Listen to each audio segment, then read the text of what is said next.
Hello, I'm here to talk about America's dark past. Manteno State Hospital, to be exact. It used to be a very busy place, but now it lay barren. Climbing ivy will thrive if there is not anyone to keep it tame. Bricks are almost covered in it. What has not been covered has been slowly chipped away due to wind and time. The ivy has not yet reached many of the window panes. It is the sun and rain's job to rip away the white paint, revealing the bleached, manipulated wood. Some of the glass is shattered, making the ground shine and sparkle. It looks misted with glitter. The peeling paint and fragmented glass not only shows the neglect of this building, but it also reveals the pain and torment that has existed within. Some of the shingles are detached, making their descent down the roof. The shingles that were once black are now a dingy gray. This abandoned hospital stretches for acres, and all there are buildings are in disrepair. The marble statues outside are broken from all different generations, leaving their mark, even by spray paint or detached. They are missing noses, arms, and even a whole head. The pieces are just laying on the ground. Let's shift the line of sight to the buildings once again. The knob to the door is rusted over, which gives it an amber glow when the sun hits it just right. The door is ajar, hinting at how many people have trespassed. An eerie feeling radiates from inside. Going past the front door, dread instantly strikes. The floor has rotted so much to this point that it's practically dirt. The sunlight leaves long rectangles of near white on the rotted floor, as if the roof is scattered with natural skylights. The front room is long. Graffiti along the lower bricks looks quick and sloppy. A strong and cold draft blows through the seemingly sturdy walls, and a shimmer plays on an open door at the end of the room. The long room leads to a hallway. Along the hallway is a series of doors. Moss is growing on the floor. The sounds of water dripping is coming from down the hall. Along the way, down a trail of green shadow moves into a room. The room has black words written in the corner.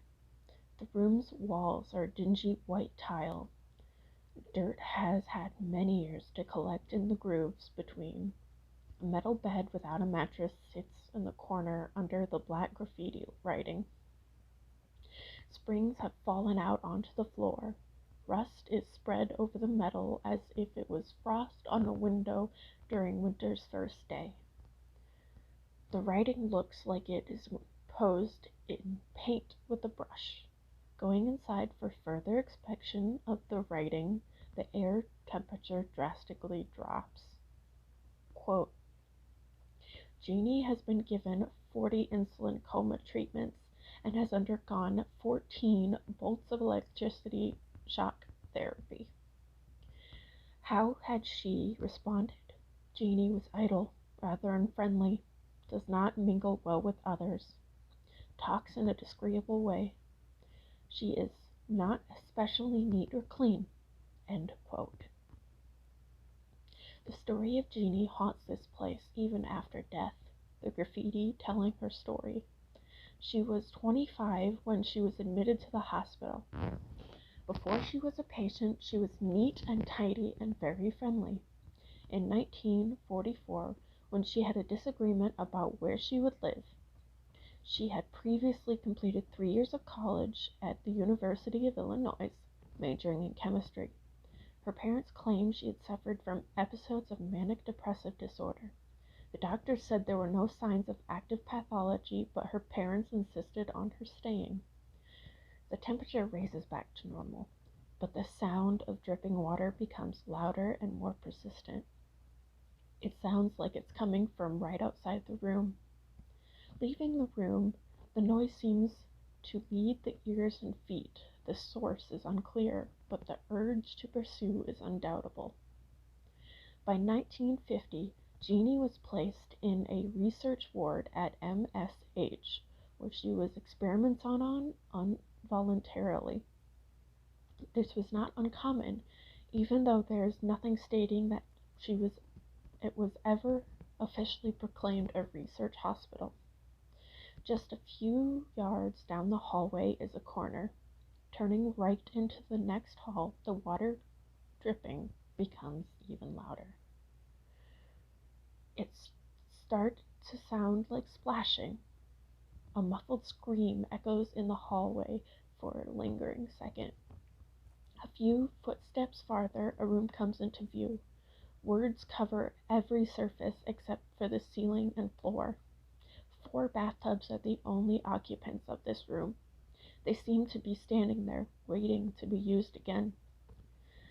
The water splashing sound peaks at its highest volume. A shriek fills the air. Then everything is silent. Here Genie was given multiple hydrotherapy treatments. She was pulled out of a hot bath and plunged into an ice-cold bath repeatedly, eventually shocking her so much that it made her a recluse. She wasn't the first nor the last to be tortured in this way.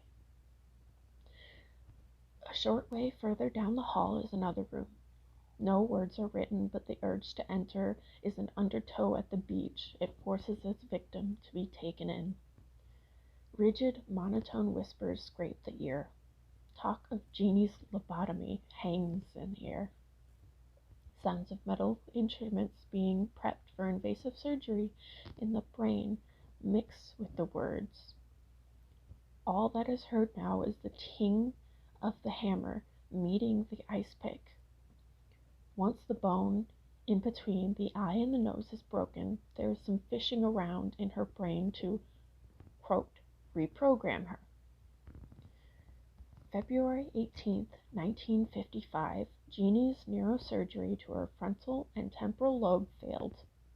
Quote, now mute, totally dependent on commands for functioning of everything from toilet urges on up, to be given an experimental course of electric shock therapy to see if there's any effective change that can be brought about, end quote. After the doctors realized that no amount of electricity coursing through her body would help her situation, they sent her away. She was no longer a viable test subject. The institution had no need for her. She was just taking up space. For the last 20 years of her life, she spent moving from home to home. She ended up in Burkham, Chicago, Cook County, Illinois. Genie Pilarski had suffered 40 insulin comas, a lobotomy, multiple hydrotherapy treatments, and 200 electric shock therapies throughout the course of her life. Her body and mind were shocked so severely, pushing her into a mindless and melancholy state. Quote, driving her crazy, it's too late to help Genie Pilarski, but we can make sure that no one under our care will suffer the same fate, end quote. By Patrick T. Murphy, Cook County Public Guardian, Chicago Tribune, November 15, 1998, page 1. Genie passed quietly at age 79. Not many people noticed or even cared that she died. She did not have very many close relatives, and the ones she did have thought her as tainted. The life she could have lived was taken away by the hospital, and her sanity was taken away by the doctors. Genie wasn't the only one who suffered the wrath of the doctors and staff. Many patients suffered lobotomies, sexual assaults, and electric shock therapy, among many more experiments. The state had a blind eye towards the hospital. In 1941 alone, 462 patients would die from the experimentation. Another 198 escaped from the facility.